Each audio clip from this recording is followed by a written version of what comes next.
Hello, everybody, and welcome to another edition of NGCOA's Advocacy Angle. I am your host, Michael Williams, along with my fellow host, Ronnie Miles from NGCOA. Ronnie, how are you, my friend?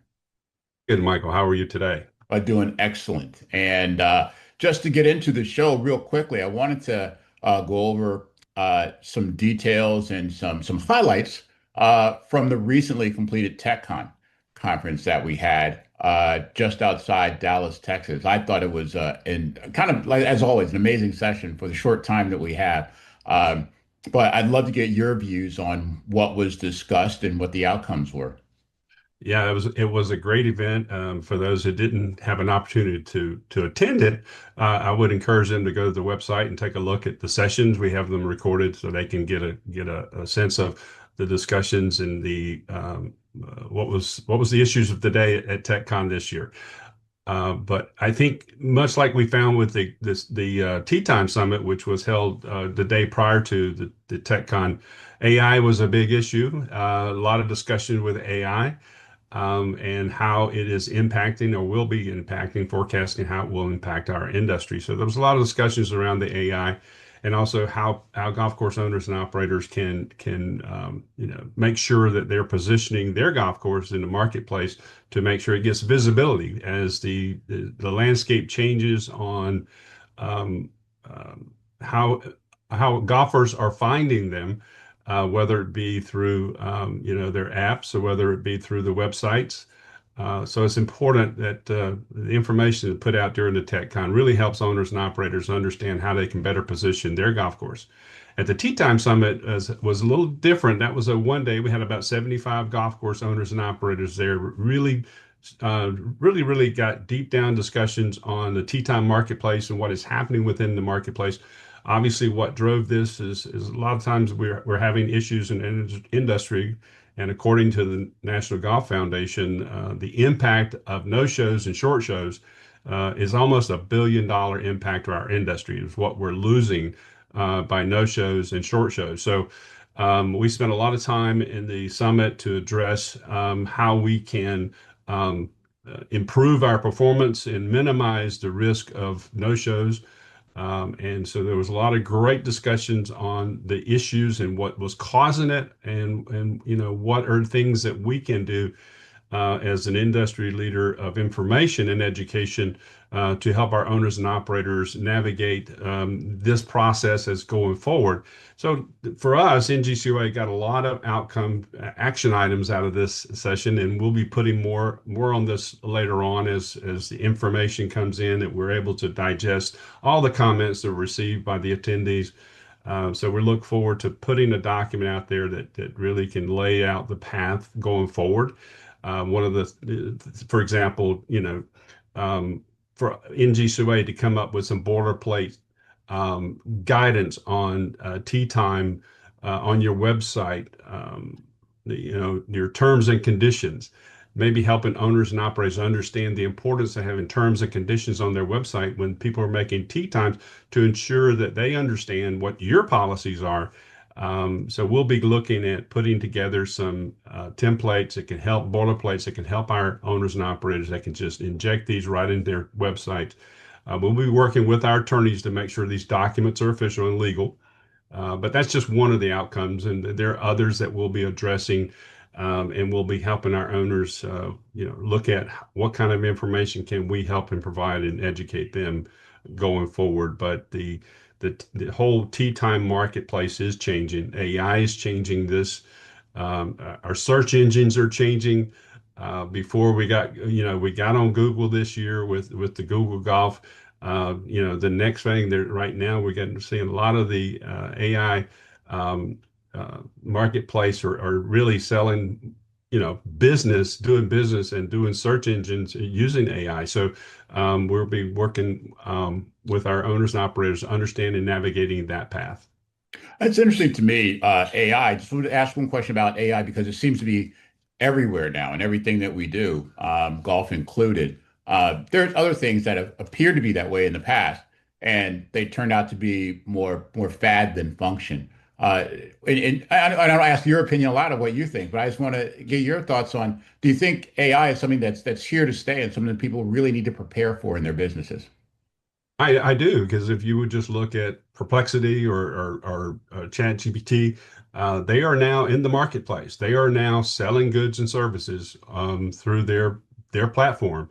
And as that changes, what we have to look at is, we worried about bots scraping uh, our tea time, scraping the internet for information. Hmm. As we get into these large LLMs being able to scrape the internet for everything that's out there, providing the golfer with more information they could ever want. But more importantly, what the AI will enable them to do is to, if a golfer has a specific desire, specific need, using these new tools, they'll be able to drill right down to the golf course they're looking for at a price point they're looking for and see if a tee time is available. Now, hopefully, if everything goes forward as we hope, what it would lead them to is a link to get to that golf course website to make a tee time. So again, navigating the pathway to ensure that that is the final destination, that is what we have to do.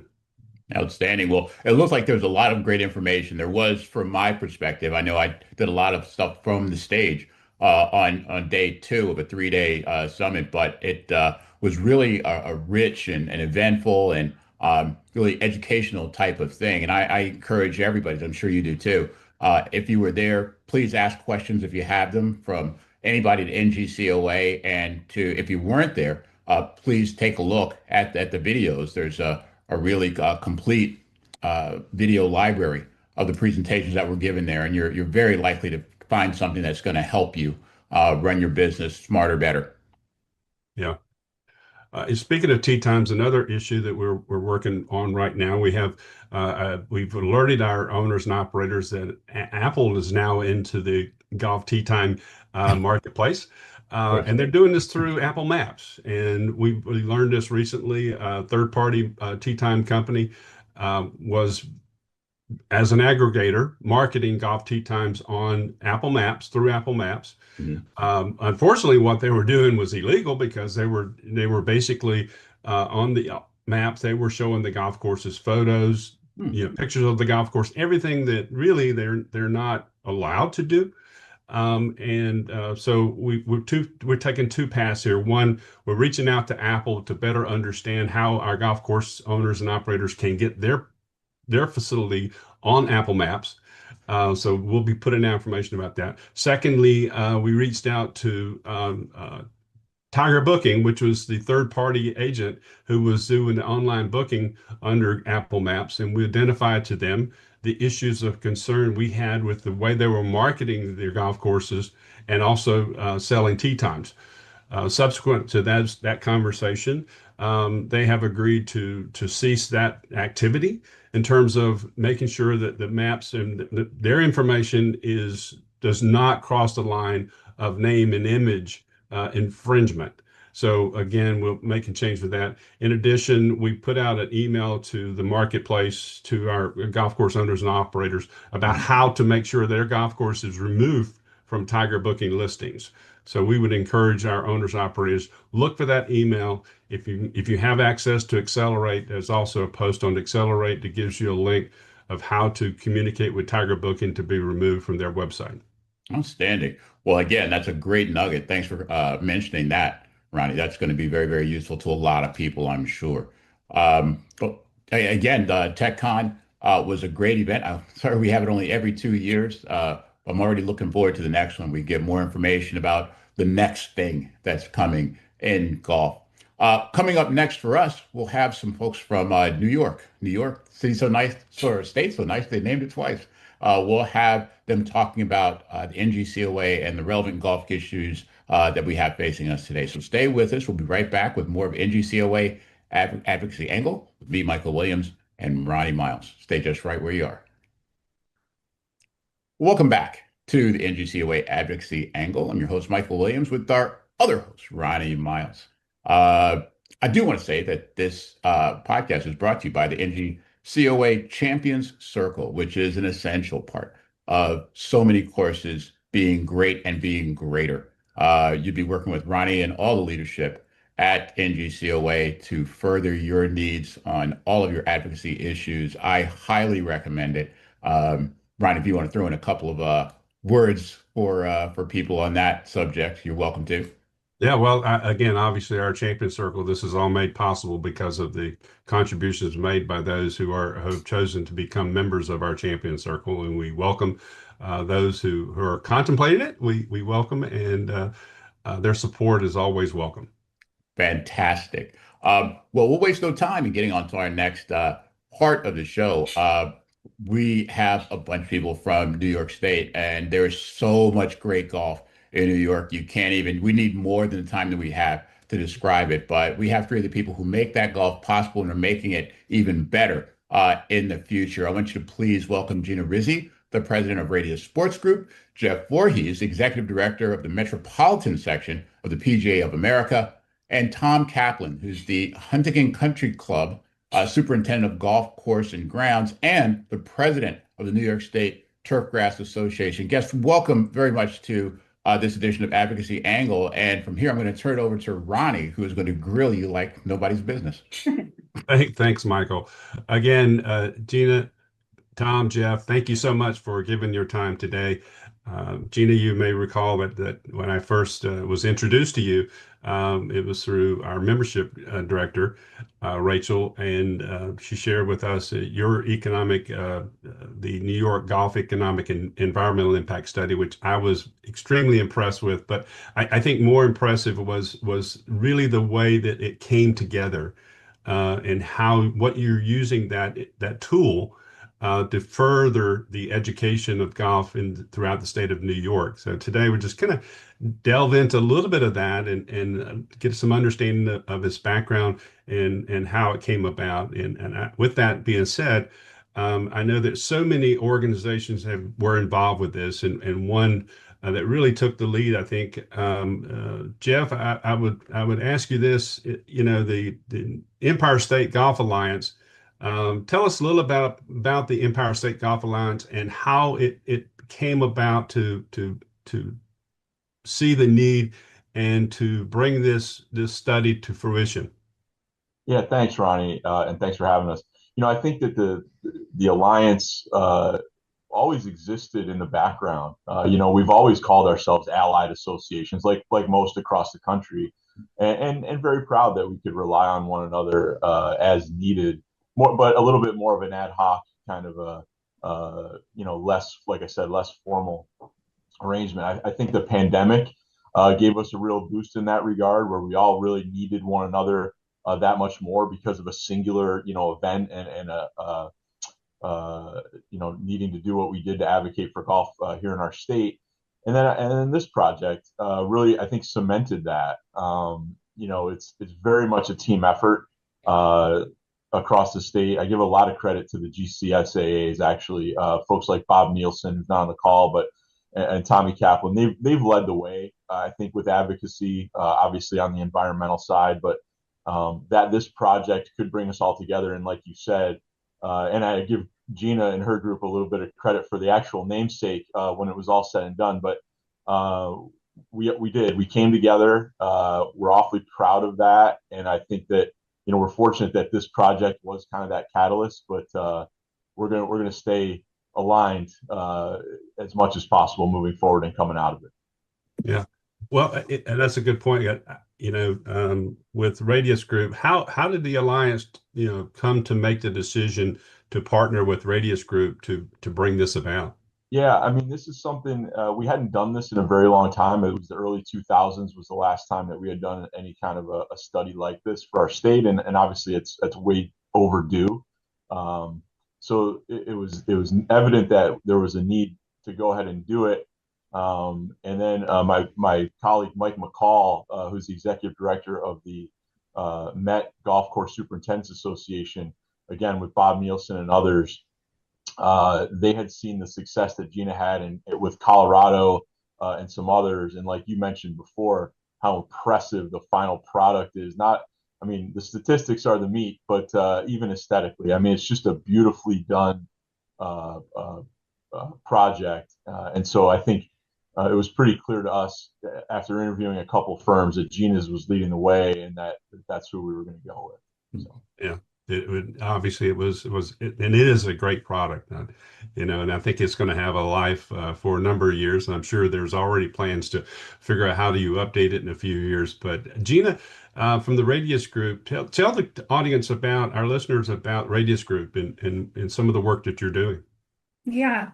Thanks, Ronnie and Michael. And it's great to be here. Thank you for having us. And Ronnie mentioning Rachel last week, I was just with her at the Colorado Operators Conference, which I know you are doing more of an effort with activation on a state basis too, which is so great to see. And it fits very well with what we're doing with New York. But in regards to Radius and how we kind of got involved and more about us. I founded my company 15 years ago, and we started out really focused on sustainability, corporate social responsibility, and sports marketing. We saw such overlap in initiatives around sustainability, environmental and social sustainability, working with companies like Verizon, Miller Coors, Mazda, working with the PGA of America as well on their social sustainability initiatives. And so 10 years ago, we went into a joint venture around corporate social responsibility and producing a report for the Olympic Club in San Francisco. And with that, it was the first CSR report in golf that I'm aware of. We know for sure in North America, we researched that extensively, but I think potentially globally. And what we did through that CSR report was share the sustainability impacts of the Olympic Club. And really it includes BMPs and data quantification around water use, waste management, also employee engagement and other things that are more on the social aspect side.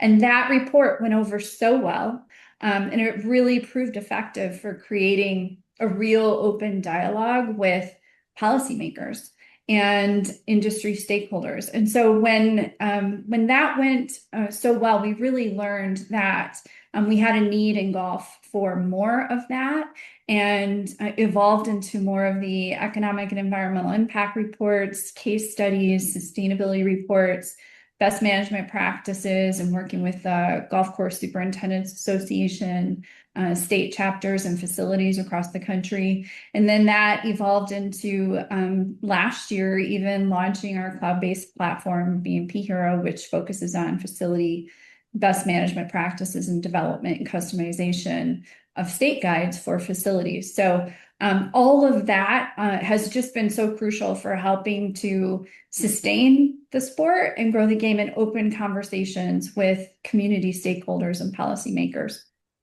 When you mentioned BMPs, are you referring to the ones that the GCSAA has established within their states? Those are the BMPs you're referencing? Yeah, so the history on that is back in 2020, the GCSAA led an effort to have all 50 states establish a BMP guide. And Radius specifically, as part of that process, worked with 7 different states on their state BMP guides. And then the next phase of that has been for facilities to establish a facility BMP guide that is based on kind of the original template or framework established by the state. So it's a continuation of the GCSAA effort, with facility guides now being at the forefront, with especially in states like New York or Colorado. BMP Hero, our tool we launched in Colorado. So it's really critical as we're looking at legislative demands and talking with policymakers to be able to show and document those best management practices.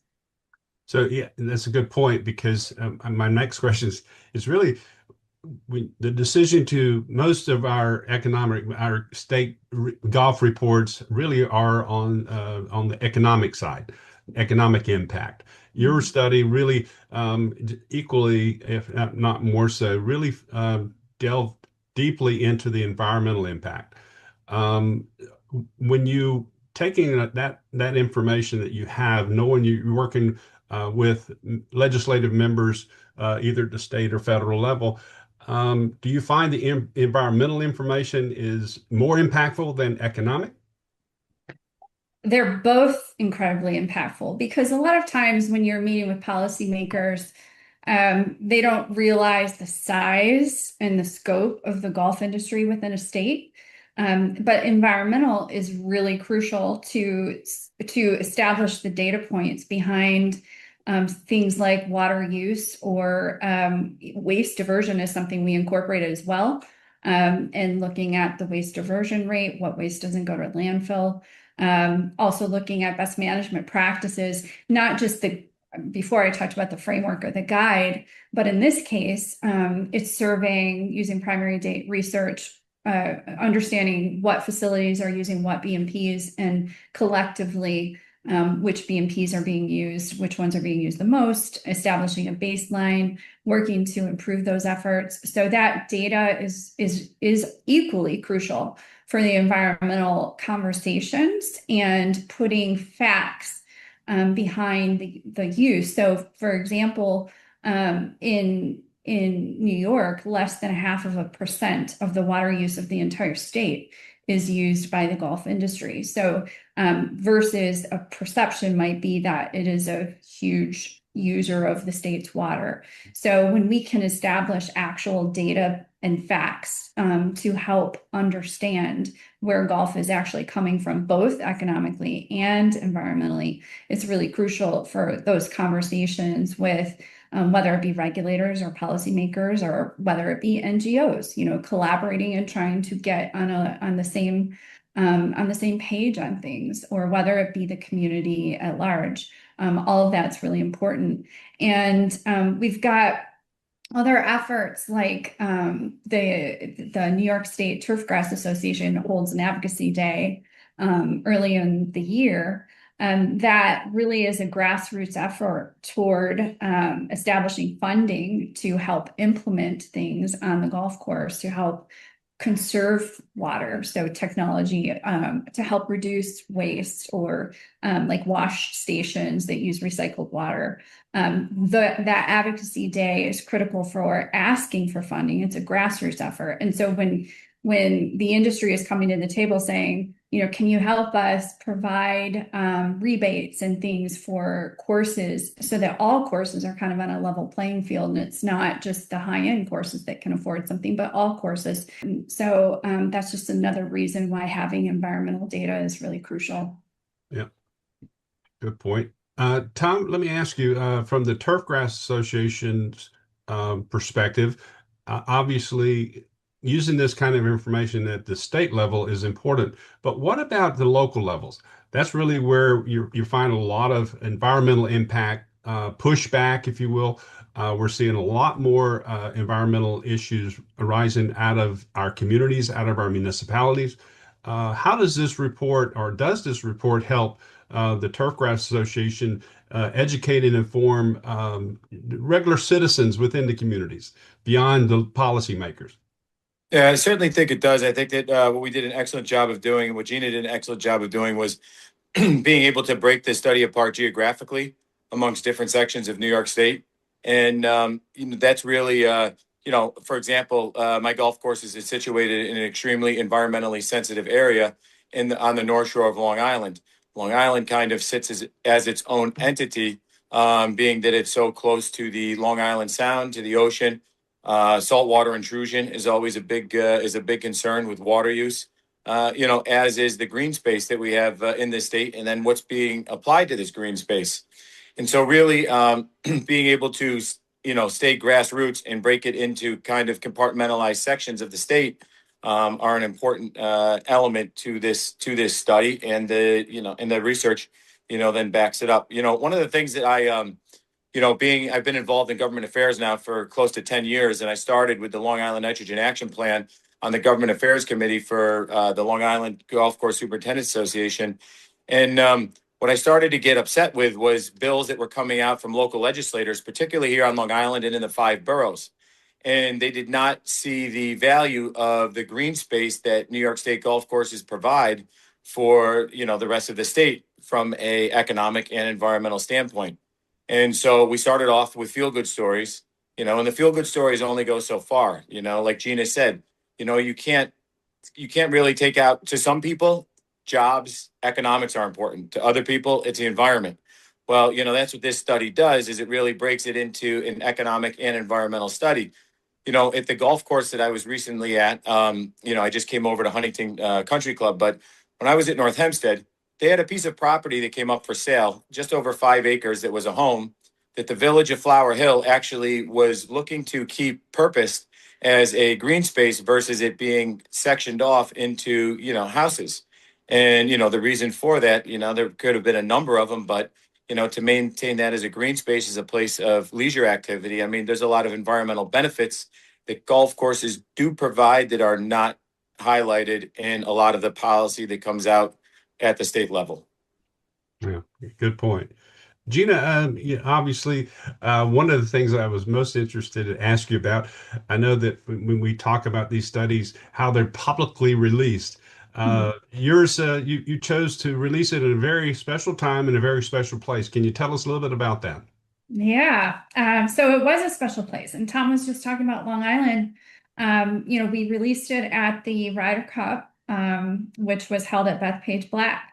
And Long Island is a very special place. We've got in New York, 1 in 5 acres of New York golf is located on Long Island. And some of those benefits that Tom mentioned around wildlife habitat and providing green space and connecting people with nature, that's all really crucial. So to be able to put this report out at an event that set New York on a world stage, a global stage, the biggest golf event in the world, was really important to us. We wanted to do more than just a press release. We wanted to really create dialogue and engagement with policymakers and community stakeholders. And when you're talking about golf in New York being an economic engine of almost 13 billion, which is 12.9 billion in total economic impact, 89,000 jobs, $1 billion in taxes, to be able to share that kind of information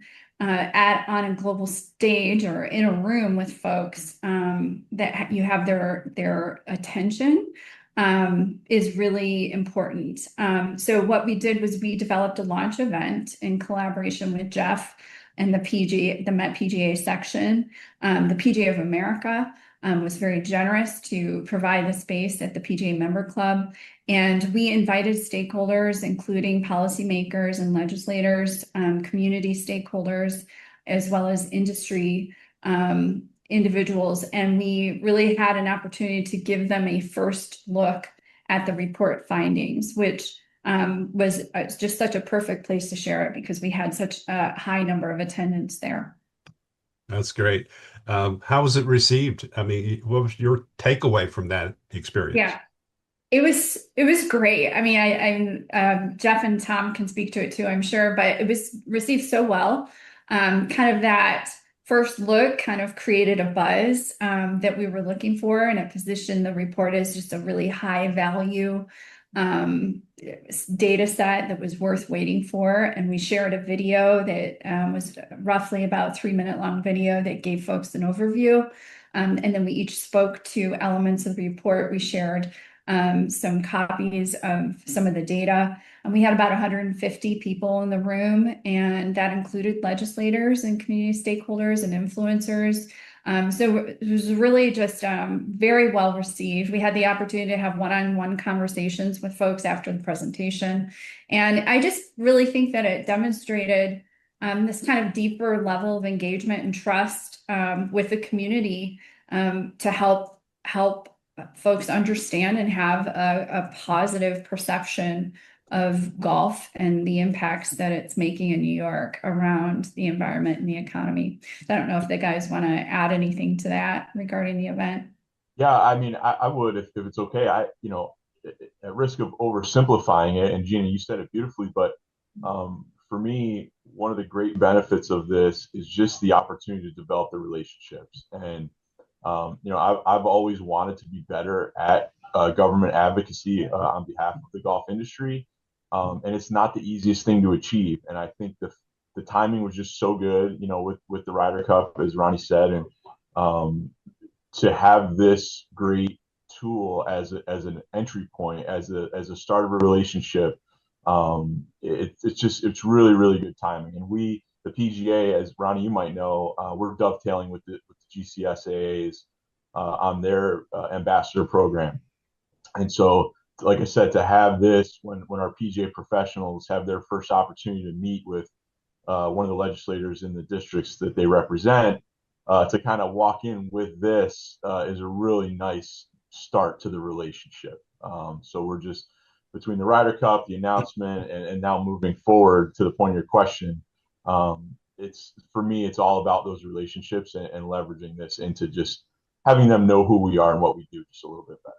Yeah, I just wanted to say something too. I was very thankful to the Metropolitan PGA, Jeff especially, and the PGA of America, for partnering with us. In New York State, I've been involved in government affairs for quite some time now, and I've really always gravitated towards a grassroots campaign. I live in New York. I have kids that live in New York, so I want to pay it forward to them, obviously, with a cleaner environment and, be environmentally responsible as a superintendent and as a caretaker. I mean, these, on Long Island, I've been very fortunate to be on some of the most hallowed grounds of golf, with old designers, A.W. Tillinghast, Devereux Emmett now. I mean, it was the golden age of architecture. So there certainly is a environmental component that comes to that.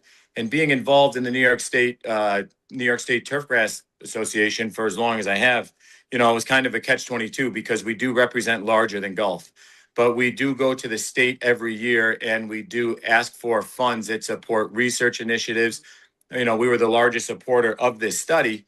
And again, like Gina said, we will be doing a larger study in the state of New York for the overall turfgrass industry. The issue that I have personally, and kind of why I wanted to take this on, was because when you look at New York State and you look at the economic driver and the environmental impact that golf has on the state, we are very much done an injustice because we are lumped together with, your landscapers. Not to say that landscapers don't have a valuable role within the state. I mean, green space in general we have legislators that are proposing bills every day, to take away green space and to put up housing. Whether that's right or wrong is not for me to debate, but certainly whenever they come after a golf course, you see news and you see people that come out against the golf courses. And I think that some of these communities undervalue the golf courses. And I think what really sparked me was the New York State Climate Leadership and Community Protection Act. Right. This was put out by Governor Hochul. It has a very ambitious emission standards cuts to be made. And you see great things in there: solar fields, wind turbines, transit projects, battery power. And you see nothing in regards to the 100,000 plus acres of green space that golf courses provide in New York State and all the benefits that they have environmentally. And so I think that we need to come together as a state, these associations that join together for the economic and environmental study need to really come together and, take an alliance and almost make it a coalition, because that's really what we need to do to get a seat at the table at the state level. Well, obviously, you're absolutely right on time. Not just in New York, but in a lot of states, we have a lot of the similar issues. Unfortunately, we're up against the clock here on time. Jeff, you've got a tasker from Tom now. We got to get the alliance engaged with a deeper dive into the political landscape there in New York. So again, Gina, Tom, Jeff, thank you so much for your time. It's been great. I've learned a lot today. I look forward. Hopefully your report is out there and people are taking the time to take a look at that report. How can they access it, Gina? Yeah, it's online at newyorkgolfimpact.org. And we will be doing a more concerted effort to share and activate that report over the coming months. You'll see a lot of activation coming out with the community and within the industry and with advocacy efforts after the first of the year. That's great. Look forward to it. Michael, we'll turn it back over to you. You have any closing questions for the group? Well, usually I have one closing question, but now I have tons. So I'll just save them and email you guys. But I just want to echo your thoughts, Gina, Jeff, and Tom. Thank you so much for all the information. You gave us so much information. There's so much to think about and so much to do. We really appreciate your continued efforts. And I look forward to seeing all of you out there during the golf season next year, especially Shinnecock, because I believe the Open's there next year, right? So, yeah, I'll be ready in some way or other. But as Ryan said, that's about it for this edition of the NGCOA Advocacy Angle. I want to thank our guests, of course. Ronnie, thank you so much. And we'll see you here next time on the Advocacy Angle, sponsored by the NGCOA Champions Circle.